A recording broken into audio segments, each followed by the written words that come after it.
ശ്രീ നാസർ കോളായി പ്രതിപക്ഷ നേതാവ് പിണറായി വിജയനും നിയമസഭയിലും പുറത്തുമെല്ലാം ആവർത്തിച്ച് പറഞ്ഞ ഒരു കാര്യമാണ് കേന്ദ്ര സർക്കാരിനെതിരായ UDFന്റെ നിലപാട്. വളരെ മൃദുവായി വളരെ സൗമ്യമായി കേന്ദ്ര സർക്കാരിനോട് ഇടപെടുന്നു. അവർക്ക് വിഷമമുണ്ടാകുന്ന തരത്തിൽ ഒരു വിമർശനം പോലും സർക്കാരിൻ്റെ ഭാഗത്തു നിന്ന് വരുന്നില്ല.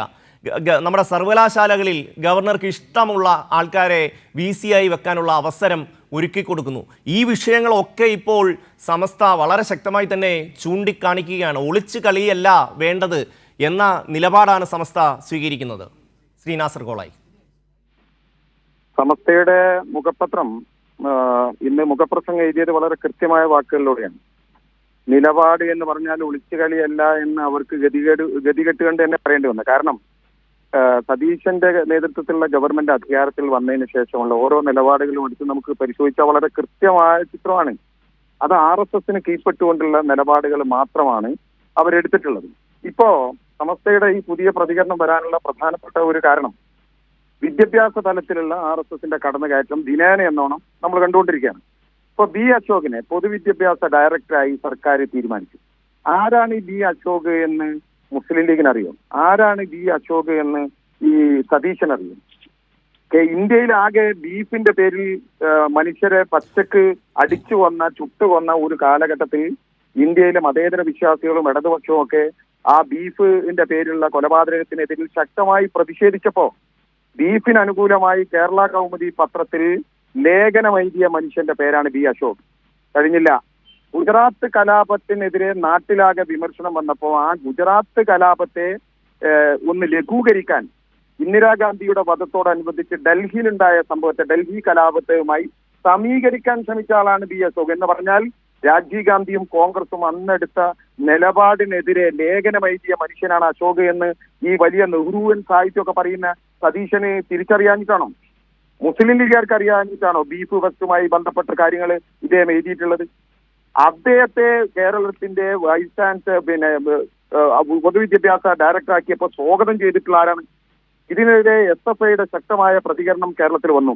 SFIയുടെ പ്രതികരണം വന്നപ്പോ UDF ഗവർണർക്ക് ഇതിന് സപ്പോർട്ട് ചെയ്തുകൊണ്ട് സംസാരിച്ചിട്ടുള്ള ആരാണ്? സുരേന്ദ്രൻ പറഞ്ഞെന്താണ് IAS തലപ്പത്ത് മാറ്റം SFI പറയുന്നത് കേട്ടിട്ടാണോ സർക്കാർ ഭരിക്കേണ്ടത് എന്ന് ചോദിക്കുന്നത് K. സുരേന്ദ്രനാണ് BJPയുടെ. എന്ന് പറഞ്ഞാൽ ഈ B. അശോകിന് അനുകൂലമായി B. അശോകിനെ പൊതുവിദ്യാഭ്യാസ ഡയറക്ടറായി തീരുമാനിച്ച ഗവൺമെന്റിന്റെ നയത്തെ പരസ്യമായി പിന്തുണക്കുന്നത് BJPയുടെ മുൻ സെക്രട്ടറിയാണ്, മുൻ പ്രസിഡന്റാണ്. അപ്പൊ അതിനോടനുബന്ധിച്ച് നിങ്ങൾ നോക്കൂ, MG യൂണിവേഴ്സിറ്റി, ഇവിടെ എല്ലാവരും ഈ പ്രയോഗം നടത്തുന്നതിനെ തെറ്റാണ്. MG യൂണിവേഴ്സിറ്റി എന്ന് പറഞ്ഞാൽ അതിന്റെ പൂർണ്ണ രൂപം പറയണ്ടേ? മഹാത്മാഗാന്ധി യൂണിവേഴ്സിറ്റി. ഇന്ത്യയുടെ രാഷ്ട്രപതിയുടെ പേരിലുള്ള ഒരു രാഷ്ട്രപിതാവിന്റെ പേരിലുള്ള ഒരു യൂണിവേഴ്സിറ്റിയാണ് MG യൂണിവേഴ്സിറ്റി. ആ MG യൂണിവേഴ്സിറ്റിയിൽ വ്യക്തമായ സംഘപരിവാറുകാരനായ മാവൂദിനെ വൈസ് ചാൻസലറായി വെക്കുക എന്ന് പറഞ്ഞാൽ എന്താണ്? ഗാന്ധിയെ വെടിവെച്ച് കൊന്ന നാഥുറാം ഗോഡ്സെയുടെ ആശയങ്ങൾ പിൻപറ്റുന്ന ഒരു മനുഷ്യനെ മഹാത്മാഗാന്ധി സർവകലാശാലയുടെ വൈസ് ചാൻസലർ ആക്കുന്നതിലൂടെ എന്ത് സന്ദേശമാണ് കോൺഗ്രസ് നൽകുന്നത്? ഇവര് മഹാത്മാഗാന്ധിയുടെ കോൺഗ്രസ് ആണ് എന്ന് പറയുന്നു, ജനാധിപത്യവും മതേതരവും വാദോരാതെ പ്രസംഗിക്കുന്നു. മഹാത്മാഗാന്ധിയുടെ നെഞ്ചിൽ വെടിവെച്ച നാഥുറാം വിനായക് ഗോഡ്സെയുടെ ആശയങ്ങൾ പേറുന്ന ഒരു സംഘ് പരിവാറുകാരനെ മഹാത്മാഗാന്ധി യൂണിവേഴ്സിറ്റിയുടെ വൈസ് ചാൻസലർ ആക്കുക എന്ന് പറഞ്ഞാൽ എന്താണ് ഈ രാജ്യത്തിന്റെ അവസ്ഥ? മാത്രമല്ല അവിടുത്തെ സെനറ്റിൽ 30-ൽ 19 പേരെയും സംഘപരിവാറുകാർ തിരികെ കയറ്റാണ്. എവിടേക്ക് അതിന്റെ ലക്ഷ്യം വെക്കുന്നത്? നമ്മുടെ നാട്ടിലെ പുതിയ തലമുറ പഠിച്ച് വളരേണ്ട ഗാന്ധിയെ കുറിച്ച് പഠിക്കണോ? അതല്ല ഗോഡ്സെയെ കുറിച്ച് പഠിക്കണോ? വിദ്യാഭ്യാസത്തിൽ മനുഷ്യനെ കുറിച്ച് സ്നേഹത്തെ കുറിച്ച് പഠിക്കണോ? ആ പഠിപ്പിക്കേണ്ടുന്ന സ്ഥാപനങ്ങളുടെ മേൽനോട്ടക്കാരായി വൈസ് ചാൻസലർമാരെ ഇവിടുത്തെ ഗവർണർ നിയോഗിക്കുകയാണ്. ആരാണ് ഗവർണർ? ആർലേക്കർ ആരാണെന്ന് പരിചയപ്പെടുത്തേണ്ടതുണ്ടോ? ആർലേക്കറും സംഘപരിവാറുമായിട്ടുള്ള ബന്ധം വെളിപ്പെടുത്തേണ്ടതുണ്ടോ? എന്നിട്ട് ഇതിനെക്കുറിച്ചുള്ള ചോദ്യങ്ങൾ വരുമ്പോൾ VD സതീശൻ പറഞ്ഞ മറുപടി എന്താണ്? നേരത്തെ LDFന്റെ കാലത്തും ഇങ്ങനെ ഗവർണറിൽ ആളുകളെ നിശ്ചയിച്ചിട്ടുണ്ട്. നേരത്തെ LDFന്റെ കാലത്ത് LDF ഗവൺമെന്റിന്റെ കാലത്ത് ഗവർണർമാര് ആളെ നിശ്ചയിച്ചപ്പോ എന്തായിരുന്നു അതിന് പ്രതികരണം? കേരള ഗവൺമെന്റ് അതിനെതിരെ കോടതി പോയി, SFI അതിനെതിരെ കോടതി പോയി. ഇവര് രണ്ടുപേരും നിയമ നടപടികൾ സ്വീകരിച്ചു.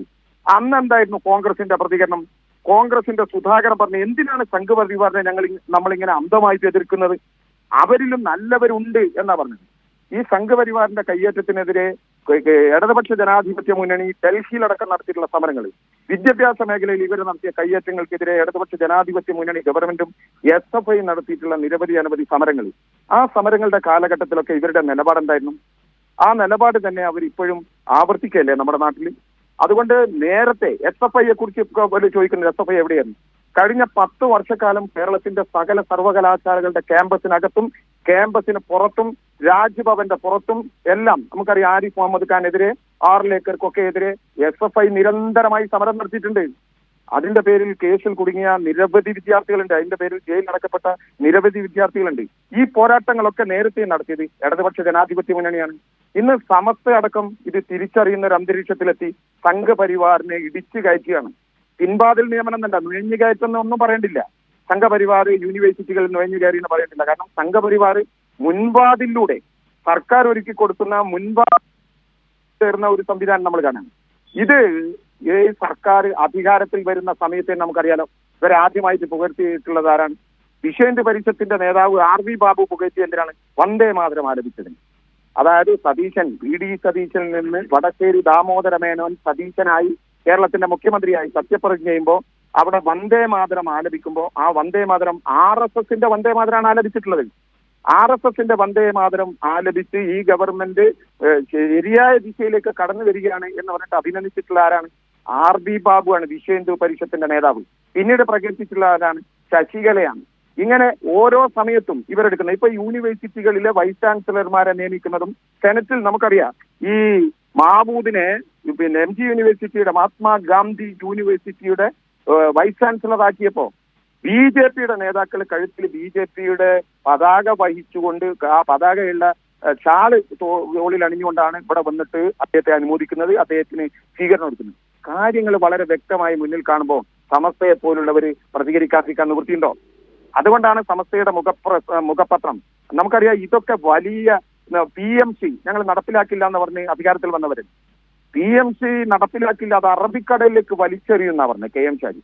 ആ വലിച്ചെറിഞ്ഞ PMC ഇപ്പൊ കരക്കടിഞ്ഞോ? എന്താ സ്ഥിതി? ആ PMC നടപ്പിലാക്കാനുള്ള ശ്രമം ഇവര് നടത്തിക്കൊണ്ടിരിക്കല്ലേ. അപ്പം അക്ഷരാർത്ഥത്തില് സംഘപരിവാറിന് കീഴടങ്ങുന്ന നിലപാട് കേരള ഗവൺമെന്റ് സ്വീകരിക്കുമ്പോൾ സ്വാഭാവികമായി മതേതര വിശ്വാസികൾ അതിനെതിരെ പ്രതികരിക്കും. ആ പ്രതികരണത്തിന്റെ ഭാഗമായിട്ടാണ് ഇന്ന് സമസ്തയുടെ മുഖപ്രസംഗം വന്നിട്ടുള്ളത്. വീണ്ടും ഇതുപോലെ ജനാധിപത്യ മതേതര വിശ്വാസികളിൽ നിന്ന് ഇതിനെതിരെയുള്ള പ്രതികരണം ഉണ്ടായിക്കൊണ്ടിരിക്കും. തീർച്ചയായും ഈ കാര്യത്തിൽ മുസ്ലിം ലീഗ് അടക്കം നിശബ്ദത പാലിക്കുക എന്ന ഒരു സാഹചര്യത്തിലാണ് ഇപ്പോൾ സമസ്ത ഈ വിഷയത്തിൽ ശക്തമായ ഒരു പ്രതികരണം. അതിൽ ഒരുപക്ഷെ സമസ്തയെ ഏറ്റവും ആശങ്കപ്പെടുത്തുന്നത് നമ്മുടെ സർവകലാശാലകളിൽ നടക്കുന്ന ഈ കാവ്യവൽക്കരണമായിരിക്കും. നമുക്കറിയാം RSSനെ സംബന്ധിച്ച് അവർ തുടങ്ങുന്ന 1925 അവരുടെ ആദ്യ ശാഖ രൂപീകരിക്കാൻ വേണ്ടി ആൾക്കാരെ അയച്ചിട്ടുള്ളത് ദില്ലിയിലെ അടക്കം പ്രശസ്തമായ സർവകലാശാലകളിലേക്കാണ്. അപ്പോൾ ആ രീതിയിലാണ് അവർ സർവകലാശാലയെ കാണുന്നത്. ക്യാച്ച് ദി ബ്രെയിൻ എന്നുള്ള ഒരു തത്വമാണ് അവർ സ്വീകരിക്കുന്നത്. അതുകൊണ്ട് തന്നെയായിരിക്കാം ഒരുപക്ഷെ സമസ്ത കാര്യങ്ങൾ എടുത്തു പറയുന്നത്. ശ്രീ നാസർ കോളായി, കൃത്യമായും വളർന്നു വരുന്ന തലമുറയുടെ തലച്ചോറ് വിലക്കെടുക്കുക എന്നുള്ളത് തന്നെയാണല്ലോ ഈ ഉന്നത വിദ്യാഭ്യാസ മേഖലയിലും സാധാ വിദ്യാഭ്യാസ മേഖലയിലും RSSന്റെ കടന്നുകയറ്റം കൊണ്ട് അവരുദ്ദേശിക്കുന്നത്.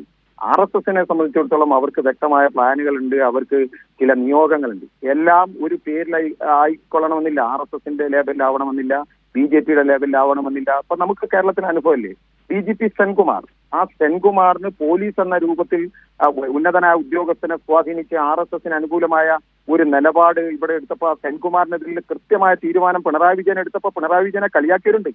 എന്നാൽ പിണറായി വിജയൻ അധികാരത്തിൽ വന്നപ്പോൾ DGP സെൻകുമാറിനെ അധികാരത്തിൽ നിന്ന് പുറത്താക്കിയപ്പോൾ ആ സെൻകുമാറിന് വേണ്ടി വാദിച്ചതാരായിരുന്നു? മുസ്ലിം ലീഗിന്റെ വക്കീലന്മാരടക്കം സുപ്രീം കോടതിയിൽ സൗജന്യമായി വാദിച്ചു. ഞാനിപ്പോഴും ഓർക്കുന്നു, പാണക്കാട് മുനവർ അലി തങ്ങളുടെ ഒക്കെ വലിയ സ്റ്റേറ്റ്മെന്റ് ഉണ്ടായിരുന്നു. അദ്ദേഹം ഫേസ്ബുക്കിൽ എഴുതിയിരുന്നു പിണറായി പാഠം പഠിക്കുന്നൊക്കെ പറഞ്ഞിട്ട്. ലീഗായിരുന്നു അന്ന് DGP സെൻകുമാറിന്റെ കൂടെ നിന്ന്. അന്ന് സഖാവ് പിണറായി വിജയൻ പറഞ്ഞു, ഇപ്പൊ DGP സെൻകുമാർ എവിടെയാണ് നിൽക്കുന്നതെന്ന് നിങ്ങൾക്ക് മനസ്സിലാവാഞ്ഞിട്ടാണ്, നിങ്ങളുടെ കൂടെയല്ല അദ്ദേഹം നിൽക്കുന്നത്, അത് നിങ്ങൾക്ക് തിരിച്ചറിയാൻ കഴിയും അധികം വൈകാതെ. അത് പിണറായി പറഞ്ഞത് അക്ഷരാർത്ഥത്തിൽ അവരുടെ കൺമുമ്പിൽ തന്നെ യാഥാർത്ഥ്യമായില്ലേ? ആ DGP സെൻകുമാർ നേരെ BJPയിലേക്ക് പോകുന്ന കാഴ്ച നമ്മൾ ഈ കേരളത്തിൽ കണ്ടില്ലേ? അപ്പൊ ആ DGP സെൻകുമാറിന് അടക്കമുള്ളവർക്ക് പ്രോത്സാഹനം കൊടുത്ത് ഇടതുപക്ഷത്തിനെ എതിർത്തിരുന്നത് ആരായിരുന്നു? ഇന്നത്തെ കോൺഗ്രസ്. ഈ തെരഞ്ഞെടുപ്പിൽ BJPയുടെ 3 സ്ഥാനാർത്ഥികൾ കേരളത്തിൽ ജയിച്ചു, 3 ആളുകൾ MLA ആയി. അതിനെതിരെ മതേതര വിശ്വാസികൾ വലിയ രീതിയിൽ ആശങ്കപ്പെട്ടു. അങ്ങനെ ജയിക്കാൻ പാടില്ലായിരുന്നു എന്ന് പറഞ്ഞു. അതിന്റെ ജയം പറയുമ്പോൾ തന്നെ നമ്മളൊരു കാര്യം മനസ്സിലാക്കണം. അവിടെ ഇടതുപക്ഷം 2ാം സ്ഥാനത്തും കോൺഗ്രസ് 3ാം സ്ഥാനത്തും വന്നു. ഈ 3 സ്ഥലങ്ങളിൽ അവിടെ അവർ ജയിച്ചു കയറിയപ്പോൾ കേരളത്തിന്റെ മുഖ്യമന്ത്രി സതീശൻ പറഞ്ഞെന്താ അതിനെ ലഘൂകരിക്കല്ല അദ്ദേഹം ചെയ്ത്. അതെന്താണ്? ഒരു ജനാധിപത്യ വ്യവസ്ഥയിൽ BJPക്ക് മത്സരിക്കാൻ പാടില്ലെന്നുണ്ടോ? BJP ജയിച്ചു വരാൻ പാടില്ലെന്നുണ്ടോ? അങ്ങനെ അതിനെ നിസ്സാരവൽക്കരിക്കുന്ന രൂപത്തിലുള്ള ഒരു പ്രസ്താവനയല്ലേ സതീശൻ ഉത്തരവാദിത്വമില്ലാതെ നിർവഹിച്ചിട്ടുള്ളത്? നമുക്കറിയാം, ഇത് തെരഞ്ഞെടുപ്പിന്റെ തൊട്ട് മുമ്പ് വരെ RSSുമായി കൃത്യമായി സതീശൻ ബന്ധപ്പെട്ട കാര്യങ്ങൾ, ഇപ്പോ ഡീൽ എന്നുള്ള പേരിൽ ഇടതുപക്ഷത്തിന്റെ നേരെ ആരോപിക്കുന്ന കാര്യങ്ങളൊക്കെ തിരിച്ച് അവർ തന്നെ ആക്രമിക്കുന്ന രൂപത്തിലുള്ള അവർക്ക് എതിരെയുള്ള തെളിവുകളായിട്ട് തന്നെ നമ്മുടെ മുമ്പിലേക്ക് വരുന്നില്ലേ? അപ്പൊ RSSുമായി കൃത്യമായി ഡീല് നടത്തുന്നത് ആരാണ് എന്ന് നേരത്തെ ഉറപ്പുള്ള കാര്യമാണ്. ഇന്ത്യയുടെ ഇതര സംസ്ഥാനങ്ങളിൽ നമ്മൾ നോക്കിയാൽ കോൺഗ്രസ് മുഖ്യമന്ത്രിമാര് പിന്നീട് BJPയിലേക്ക് പോകുന്ന കാഴ്ചയാണ് നമ്മൾ കാണുന്നത്. ഇവിടെ ഇപ്പൊ എന്താ സംഭവിക്കുന്നത്? ഇവിടെ സുരേന്ദ്രൻ അടക്കം നേരത്തെ പറഞ്ഞ ഒരു കാര്യമുണ്ട്. 33 MLA-മാര്, 33ഓ 35ഓ MLA-മാരെ കിട്ടിയാൽ മതി, പിന്നെ കേരളം ഞങ്ങൾ ഭരിക്കും. ഇന്ന് 35ന്റെ 10-1 3 സീറ്റ് കിട്ടിയപ്പോ ആ MLA-മാര് 3 MLA-മാര് മാത്രം ഉള്ളപ്പോ ആ BJP ഇന്ന് പിന്നെ പിൻസീറ്റിൽ ഇരുന്ന് നിയന്ത്രിക്കുകയാണ്. കേരളത്തിലെ യൂണിവേഴ്സിറ്റികളിൽ 6 വൈസ് ചാൻസലർ ആവണം. കേരളത്തിലെ കുട്ടികൾ എന്ത് പഠിക്കണം? നേരത്തെ ഇപ്പൊ അവിടെ പറഞ്ഞല്ലോ, ക്യാച്ച് ദ ബ്രെയിൻ, തലച്ചോറുകളെ പിടികൂടുക. ആ തലച്ചോറുകളിൽ ഈ സംഗീതം കുത്തിവെക്കുക, മഹാത്മാഗാന്ധിയെ മറന്നുപോവുക. ചരിത്ര താളുകളിൽ മഹാത്മാഗാന്ധി ഇല്ലാതായി തുടങ്ങിയിട്ട് കാലങ്ങളായി. ചില സ്ഥലങ്ങളിൽ മഹാത്മാഗാന്ധി ഇല്ല. എന്നാൽ ഗുജറാത്തിൽ നമ്മൾ കാണുന്ന എന്താ? ഗോഡ്സെയെ കുറിച്ച് പഠിപ്പിക്കുന്നുണ്ട്. അവിടെ ഗുജറാത്തിൽ ഗോഡ്സെയെ കുറിച്ച് പഠിപ്പിക്കുന്ന ഒരു സാഹചര്യം നമ്മുടെ നാട്ടിലുണ്ട്. അപ്പം വിദ്യാഭ്യാസ സ്ഥാപനങ്ങളിലേക്കുള്ള RSSന്റെ കടന്നുകയറ്റം കേരളത്തിൽ അത് വളരെ വേഗതയിൽ നടന്നുകൊണ്ടിരിക്കുന്നതുകൊണ്ടാണ് സമസ്ത അതിനെതിരെ ഇന്ന് പ്രതികരിച്ചിട്ടുള്ളത്. അതുകൊണ്ടാണ് സമസ്ത പറഞ്ഞിട്ടുള്ളത്, നിലപാടുകൾ എന്ന് പറഞ്ഞാൽ ഒളിച്ചുകളിയല്ല. ആ ഒളിച്ചുകളിക്കെതിരെയാണ് അവർ കൃത്യമായി അതിനെതിരെയുള്ള വിമർശനം ഇന്ന് ഉന്നയിച്ചിരിക്കുന്നത്. ശ്രീ നാസർ കോളായി ഒന്ന് ആലോചിച്ച് നോക്കൂ. PV അൻവറൊക്കെ ഒരു ദിവസം 4 വാർത്താ സമ്മേളനം നടത്തി പിണറായി വിജയൻ RSSുമായി BJPയുമായി സന്ധി ചെയ്തിരിക്കുന്നു, ഇടത് CPIM സന്ധി ചെയ്തിരിക്കുന്നു, ഇടത് ഹിന്ദുത്വ, അങ്ങനെ എന്തെല്ലാം അടിസ്ഥാനരഹിതമായ പ്രചണ്ഡമായ കോലാഹലങ്ങൾ അഴിച്ചു വിട്ടവരാണ് വന്ന് അധികാരത്തിലെത്തുമ്പോൾ സാഷ്ടാംഗം പ്രണമിക്കുന്ന ഒരു കാഴ്ച നമ്മൾ കാണേണ്ടി വരികയാണ്. ഇപ്പോൾ അൻവറുമില്ല, ലീഗുമില്ല, KM ഷാജിയുമില്ല, ആരുമില്ല, ആർക്കും ഒന്നും പറയാനുമില്ല. ശ്രീ നാസർ കോളായി, അതിലൊരു രാഷ്ട്രീയം നേരത്തെ ഉണ്ട്. കാരണം എന്താന്ന് വെച്ചാൽ നമുക്കറിയാം, RSS ഇന്ത്യയിൽ അത് ഉത്ഭവിക്കുന്ന കാലത്ത് 3 പേരെ പ്രഖ്യാപിത ശത്രുക്കളായി പറഞ്ഞിട്ടുണ്ട്. അതിലവരുടെ 1ാമത്തെ ശത്രു എന്ന് പറയുന്നത് മുസ്ലിങ്ങളാണ്, 2ാമത്തെ ശത്രു എന്ന് പറഞ്ഞാൽ ക്രിസ്ത്യാനികളാണ്. അത് സ്വാഭാവികമാണ്. കാരണം ഹിന്ദു മതരാഷ്ട്രവാദികളാണ് RSS. ഒരു മതത്തിന്റെ പേരിൽ രാഷ്ട്രം സ്ഥാപിക്കണം എന്ന് പറയുന്നവർക്ക് സ്വാഭാവികമായി ഇതര മതക്കാർ ശത്രുക്കളായിരിക്കും. അതുകൊണ്ട് 1ാം ശത്രുവായി അവർ മുസ്ലിമിനെ പ്രഖ്യാപിച്ചു, 2ാം ശത്രുവായി ക്രിസ്ത്യാനികളെ പ്രഖ്യാപിച്ചു. പക്ഷെ ആ സമയത്ത് തന്നെ അവർ പ്രഖ്യാപിച്ച 3ാം ശത്രു ആരാണ്? കമ്മ്യൂണിസ്റ്റുകാർ. 1925 ഇന്ത്യയിൽ RSS രൂപീകരിക്കപ്പെടുമ്പോൾ ഇന്ത്യ രാജ്യത്ത് എത്ര കമ്മ്യൂണിസ്റ്റുകാരുണ്ടാവും? ഇന്ത്യ രാജ്യത്ത് എണ്ണത്തിൽ ഒതുങ്ങാവുന്ന വളരെ ചെറിയ കമ്മ്യൂണിസ്റ്റുകാർ മാത്രമല്ല. എന്ന് പറഞ്ഞാൽ 1921 റഷ്യയിലെ താസ്കന്റിൽ രൂപീകരിക്കപ്പെട്ടാണ് ഇന്ത്യൻ കമ്മ്യൂണിസ്റ്റ് പാർട്ടി. അത് പിച്ച വെച്ച് നടക്കുന്ന ഒരു കാലഘട്ടത്തിലാണ് RSSന്റെ രൂപീകരണം ഉണ്ടാകുന്നത്. ഒരു പിച്ച വെച്ച് നടക്കുന്ന ഇന്ത്യയിലെ ഒരു വിഭാഗത്തെ കമ്മ്യൂണിസ്റ്റ് പാർട്ടിയെ ശത്രുക്കളായി പ്രഖ്യാപിക്കണമെങ്കിൽ അനുഭവ സാക്ഷ്യത്തിലൂടെയാണ്. അവർ ഹിറ്റ്ലർക്ക് പഠിച്ചവരാണ് RSS, മുസോളിനിക്ക് പഠിച്ചവരാണ് RSS. ഹിറ്റ്ലർക്കും മുസോളിനിക്കും പഠിച്ചതിന് ശേഷം RSS ഉണ്ടാക്കിയവരാണ്. അപ്പൊ അവരിൽ നിന്ന് കിട്ടിയ മുന്നറിയിപ്പുണ്ട്. ലോകത്തെ ഏകാധിപത്യത്തെ, വംശാധിപത്യത്തെ എല്ലാം എതിർക്കുന്നത് കമ്മ്യൂണിസ്റ്റുകാരാണ്. അതുകൊണ്ട് വംശാധിപത്യത്തെയും മതാധിപത്യത്തെയും ഒക്കെ എതിർക്കുന്ന കമ്മ്യൂണിസ്റ്റുകാരെ ശത്രുക്കളായി പ്രഖ്യാപിക്കണം എന്ന് അവരെ പഠിപ്പിച്ച ഹിറ്റ്ലറും മുസോളിനിയും അടക്കമുള്ള പാഠശാലകളിൽ നിന്ന് പഠിച്ച RSSകാർ മുഖ്യ ശത്രുവായി പറഞ്ഞ കമ്മ്യൂണിസ്റ്റുകാർ. ആ കമ്മ്യൂണിസ്റ്റുകാർ RSSന്റെ ശത്രുവാണ് എന്ന് വളരെ വ്യക്തമായ കാര്യമാണ്. പക്ഷെ മറ്റൊരു രാഷ്ട്രീയം ഉരുത്തിരിച്ചു കൊണ്ടുവരാൻ ഇവിടെ ശ്രമം നടത്തി. എന്താണ്? ഇന്ത്യയിലെ ന്യൂനപക്ഷങ്ങളടക്കം, കൃത്യമായ ന്യൂനപക്ഷങ്ങൾ, കേരളത്തിലടക്കമുള്ള ന്യൂനപക്ഷങ്ങൾക്ക് RSSനെതിരെ ജീവനും ജീവിതവും കൊടുത്ത് പൊരുതിയിട്ടുള്ളവർ, ഏറ്റവും കൂടുതൽ രക്തസാക്ഷികളായിട്ടുള്ളത് കമ്മ്യൂണിസ്റ്റുകാരാണെന്ന തിരിച്ചറിവുണ്ട്. അതുകൊണ്ട് ആ കമ്മ്യൂണിസ്റ്റുകാരുടെ കൂടെ ഇടതുപക്ഷം നിൽക്കുമ്പോൾ ഇടതുപക്ഷം RSSന്റെ കൂടെയാണ് എന്ന ഒരു പ്രചരണം നടത്തണം. ആ പ്രചരണം നമുക്കറിയാം. നമ്മളിപ്പോ ഒരു സാധാരണഗതിയിൽ ഒരു സദസ്സിൽ ഒരാൾ സംസാരിക്കുകയാണെങ്കിൽ ആ സദസ്സിനോട് അയാൾ ഒരു പച്ച കള്ളം പറഞ്ഞു. കള്ളം പറയുന്ന ആൾക്ക് ആ സദസ്സിലെ 5 പേര് വിശ്വസിച്ചാൽ മതി, ആൾക്ക് സന്തോഷമാണ്. എന്നാൽ ഒരാൾ 100 പേരുള്ള ഒരു സദസ്സിൽ ഒരു സത്യം പറഞ്ഞു, 95 പേര് വിശ്വസിച്ചാലും 5 പേര് വിശ്വസിക്കാതിരുന്നാൽ സത്യം പറയുന്നതിന് വലിയ പ്രയാസമാണ്. അതുകൊണ്ട് ഒരു കള്ളം പടച്ചുവിടുക, ആ കള്ളം 101 പ്രാവശ്യം ആവർത്തിച്ചുകൊണ്ടേയിരിക്കുക. അങ്ങനെ ഒരുപാട് പ്രാവശ്യം ആവർത്തിക്കുമ്പോൾ കുറച്ചാളുകളിലെങ്കിലും അത് സ്വാധീനം ചെലുത്തണം. അപ്പൊ ഇവിടെ ന്യൂനപക്ഷങ്ങളെ കമ്മ്യൂണിസ്റ്റ് പാർട്ടിയിൽ നിന്ന് അകറ്റാനുള്ള ഏറ്റവും എളുപ്പമാർഗം എന്താണ്? കമ്മ്യൂണിസ്റ്റ് പാർട്ടി BJP-യുമായി ഡീൽ നടത്തുന്നുണ്ട്. തെളിവ് വേണോ? ഒരു തെളിവും വേണ്ട. കേരളത്തിന്റെ മുഖ്യമന്ത്രി പ്രധാനമന്ത്രിയായ നരേന്ദ്രമോദിയെ പോയി കണ്ടാൽ ഇതാ നരേന്ദ്രമോദിയും പിണറായിയും തമ്മിൽ ഡീൽ നടക്കാണ്. മുഖ്യമന്ത്രിക്ക് പ്രധാനമന്ത്രിയെ കാണാൻ പോകേണ്ടി വരില്ലേ? നിങ്ങൾ നോക്ക്, BJP-യുടെ നേതാവ് രാജീവ് ചന്ദ്രശേഖരൻ ഇവിടെ സതീശന്റെ മുഖ്യമന്ത്രിയായപ്പോൾ ഒരുപാട് സമയം ഇരുന്ന് മുഖ്യമന്ത്രിയുടെ ആഫീസിൽ ഇരുന്ന് ചർച്ച നടത്തുകയാണ് BJP-യുടെ സംസ്ഥാന പ്രസിഡന്റ്. 10 കൊല്ലക്കാലം കേരളത്തിന്റെ മുഖ്യമന്ത്രി സഖാവ് പിണറായി വിജയനായിരുന്നു. ഒരു BJP നേതാവും ചർച്ച ചെയ്യാൻ മുഖ്യമന്ത്രിയുടെ ആഫീസിലേക്ക് വന്നിട്ടില്ല. ഇപ്പൊ രാജീവ് ചന്ദ്രശേഖരൻ ചർച്ച നടത്തുകയാണ്. IAS തലത്തിലുള്ള മാറ്റങ്ങൾ ഉണ്ടാകുമ്പോൾ അതിനെ സുരേന്ദ്രനെ അടക്കമുള്ള ആളുകൾ ഈ നാട്ടിൽ പ്രകീർത്തിക്കുകയാണ്. അത് വളരെ കൃത്യമാണ് ഡീൽ ആർക്കെതിരെ ആരും തമ്മിലാണ് നടക്കുന്നതെന്ന്. പക്ഷെ ഇവിടെ ഒരു കള്ളപ്രചരണം നേരത്തെ ഇവിടെ പറഞ്ഞതുപോലെ അൻവർ അടക്കമുള്ള ചില ആളുകളെ രംഗത്തിറക്കിക്കൊണ്ട് അവർ പറയാണ് ഇവിടെ ഇടതുപക്ഷവും BJP-യും തമ്മിലാണ്, ഇടതുപക്ഷവും RSS-ഉം തമ്മിലാണ് ഡീൽ നടക്കുന്നത് എന്നൊരു ധാരണ ആളുകളിൽ ഉണ്ടാക്കുക. ആടിനെ പട്ടിയാക്കുക, പട്ടിയെ പേപ്പട്ടിയാക്കുക, എന്നിട്ട് തല്ലിക്കൊല്ലുക എന്ന് പറയുന്ന സിദ്ധാന്ത പ്രകാരം മതന്യൂനപക്ഷങ്ങൾക്കിടയിൽ ഇടതുപക്ഷ മുന്നണിയെക്കുറിച്ച് പ്രത്യേകിച്ചും കമ്മ്യൂണിസ്റ്റ് പാർട്ടിയെക്കുറിച്ച് തെറ്റിദ്ധാരണ ഉണ്ടാക്കുന്നതിന് അൻവർ അടക്കമുള്ള ആളുകളെ രംഗത്തിറക്കിക്കൊണ്ട് ഇവർ നടത്തിയതാണ്. ഞാൻ പറഞ്ഞല്ലോ, RSS എന്ന് പറഞ്ഞാൽ അവർക്ക് വ്യക്തമായ ഒരു രൂപമില്ല. അതിന്റെ അടിസ്ഥാനപരമായ RSS ഉണ്ടെങ്കിലും അത് പല രൂപത്തിലും വരും. പല ആളുകളുടെ രൂപത്തിലുമായി വന്ന് ഏതൊക്കെ രൂപത്തിൽ അതിനെതിരെയുള്ള പ്രത്യയശാസ്ത്രങ്ങളൊക്കെ തകർക്കാൻ കഴിയും ആ പോരാട്ടം അവർ നടത്തിക്കൊണ്ടിരിക്കുകയാണ്. കമ്മ്യൂണിസ്റ്റ് പാർട്ടിയെ സംബന്ധിച്ചിടത്തോളം വർഗസമരത്തിന്റെ പോരാട്ടക്കാരാണ് കമ്മ്യൂണിസ്റ്റുകാർ. തൊഴിലാളി വർഗവും മുതലാളി വർഗം ഒരു കാലത്ത് ജന്മിമാരായിരുന്നെങ്കിൽ ഇന്ന് മൂർഷകളായി മാറി. ആ ഒരു പോരാട്ടത്തെ തകർക്കാൻ ഏറ്റവും എളുപ്പമുള്ള മാർഗം എന്താണ്? വർഗീയ രാഷ്ട്രീയം. അപ്പൊ നമ്മൾ കാണുന്നുണ്ട് ഉത്തരേന്ത്യയിലൊക്കെ വലിയ കർഷക സമരങ്ങൾ നടക്കുന്നു. വോട്ട് കൊണ്ട് ജയിച്ചു കയറാൻ MLA-മാരും MP-മാരും ഒക്കെ കുറവുള്ള കമ്മ്യൂണിസ്റ്റ് പാർട്ടിയാണ് അതിന് നേതൃത്വം നൽകുന്നത്. ആ കമ്മ്യൂണിസ്റ്റ് പാർട്ടിയുടെ നേതൃത്വത്തിൽ മഹാരാഷ്ട്രയിൽ അടക്കം നടന്നിട്ടുള്ള വലിയ കർഷക സമരങ്ങൾ വിജയിച്ചത് നമ്മൾ കണ്ടതാണ്. ആ കർഷക സമരങ്ങളെ പരാജയപ്പെടുത്താൻ ഇവിടെ കയ്യിലുള്ള മാർഗം എന്താണ്? ആ സമരത്തിനിടയിലേക്ക് വർഗീയത ഇളക്കുക. ആ വർഗീയത ഇത് ബ്രിട്ടീഷുകാരൻ കണ്ടുപിടിച്ച ഒരു തത്വസംഹിതയാണ്. ഡിവൈഡ് ആൻഡ് റൂൾ, വിഭജിച്ച് ഭരിക്കുക.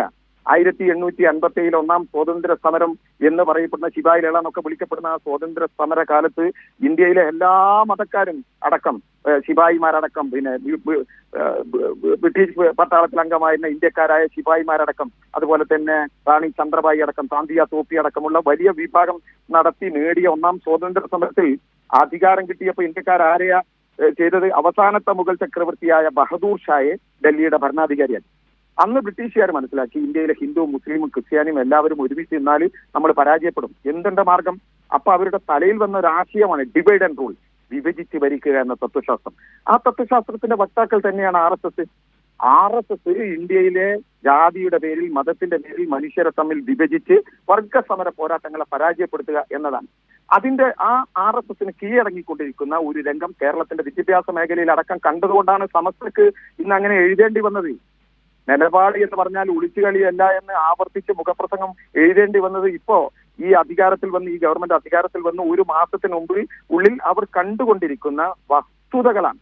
സമസ്ത ഒരു രാഷ്ട്രീയ പാർട്ടിയല്ലോ. സമസ്തയ്ക്ക് ഒരുപക്ഷെ ഏറ്റവും കൂടുതൽ സ്വാധീനം ഉണ്ടാകുന്നത് മുസ്ലിം ലീഗ് എന്ന രാഷ്ട്രീയ പാർട്ടിയിലായിരിക്കും ഞാൻ മനസ്സിലാക്കുന്നത്. അങ്ങനെ മുസ്ലിം ലീഗിൽ തന്നെ സ്വാധീനമുള്ള സമസ്ത ഈ ഭരണകൂടത്തെ, മുസ്ലിം ലീഗ് അടക്കമുള്ള ഭരണകൂടത്തെ വിമർശിക്കുമ്പോൾ കൃത്യമായ അനുഭവ പരിചയം അവർക്കുണ്ടായതുകൊണ്ട് അനുഭവ സാക്ഷ്യത്തിന്റെ അടിസ്ഥാനത്തിലാണ് അവരത് വെളിപ്പെടുത്തിയിരിക്കുന്നത്.